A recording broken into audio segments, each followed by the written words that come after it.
अस्सलामुअलैकुम। डॉक्टर अमजद चीमा अपने YouTube channel और फेसबुक पेज पाकिस्तान तहरीक इंसाफ के सोशल मीडिया के साथ हाजिर है। इस वक्त हमारे एक बहुत पुरानी सियासी शख्सियत मौजूद है। पाकिस्तान तहरीक इंसाफ के लिए इनकी खिदमात अब वक्फ हैं। इस्माइल सीला साहब MP भी रह चुके हैं, इनसे बात करते हैं। मौजूदा जो अफरा तफरी पैदा की गई है मुल्क के अंदर, क्या कहेंगे इसके बारे में? मैं ये कहूँगा कि मौजूदा हुकूमत जो इम्पोर्टेड हुकूमत है, ये सिर्फ अपनी साख बचाने के लिए अफरा तफरी पैदा कर रही है ताकि को मुल्क में एमरजेंसी लग जाए। ऐसा इंशाल्लाह नहीं होगा। हम कप्तान के खिलाड़ी हैं, कप्तान के साथ रहेंगे, कप्तान को कामयाब कराएंगे। इसलिए इनको इलेक्शन कराना पड़ेगा। मुल्क तभी बचेगा, तभी ये कौम महंगाई से बाहर आएगी, वरना ये कौम महंगाई में पिस जाएगी।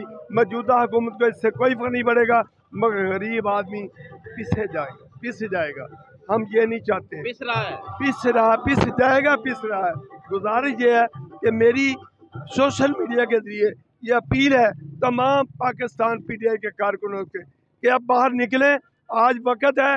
अगर आज फात चौधरी को पकड़े इन्होंने टेलर चलाया है, तो कल ये फिल्म चला लेके हमारे लीडर को पकड़ने की कोशिश करेंगे, मगर इंशाल्लाह हम ऐसा नहीं होने देंगे। सहाबा कराम के गुस्ताख को वज़ीर आज़ा पर्चा दर्ज है, तो जो इलेक्शन कमीशन का गुस्ताख है उस पर गद्दारी का मुकदमा और गिरफ्तारी, क्या कहेंगे? यही एक कौम की बदकिस्मती है कि दीन का गुस्ताख हो तो उसको कोई सजा नहीं। अगर वो अपना दुनियादारी की गुस्ताखी करता तो उसको हमारे सर पे मुसल्लत कर दिया जाता है।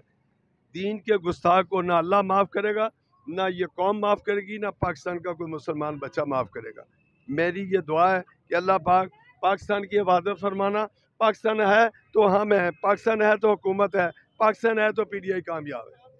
जी, ये इस्माइल सीला साहब से ये सहाबा काम के गुस्ताख को वज़ीर आला पंजाब और जो इलेक्शन कमीशन का मुंशी का जो गुस्ताख है उसको उस पर पर्चा और गिरफ्तारी, ये मुल्क इस्लाम पे नाम पे बना था। ये लोगों की राय है।